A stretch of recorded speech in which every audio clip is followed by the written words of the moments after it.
الا ان اولیاء اللہ لا خوف علیہم ولا هم یحزنون، جس طرح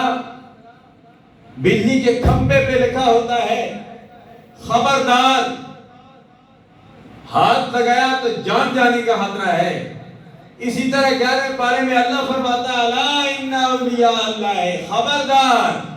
بے شک اللہ کے ولیوں کو کوئی خوف نہیں اور نہ وہ غمگین ہوں گے،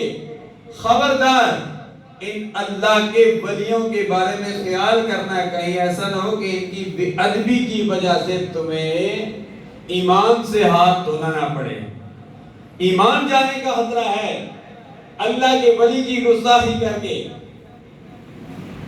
ایک اور نقطے کی بات، ایک تو اللہ کے ولی آستانہ ریا، گولڈن شریف، چوہا شریف، اجمیر شریف، لکیو آباد شریف، یہ سارے اللہ کے ولی ہیں۔ ایک اللہ کے ولی اور اللہ کے ولیاں ہمارے گھر میں ہیں، جو ہم سب کے والدین، ہم سب کی ماں اللہ کی ولیہ، ہم سب کے باپ اللہ کے ولی۔ کیسے؟ اولاد ہونے کے ناطے والدین اولاد کے لیے ولی ہیں، اگر دوسرے کے لیے نہیں ہیں، اگرچہ گناہگار ہیں، کیونکہ والدین راضی تو رب راضی، والدین ناراض تو رب ناراض، اس لیے والدین کو کسی صورت میں ناراض نہیں کرنا،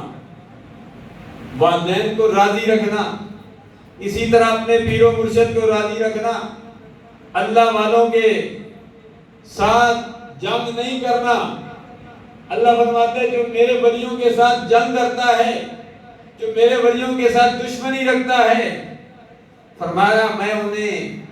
اعلانی جنگ کرتا ہوں۔ ہے کوئی رب سے مقابلہ کرنے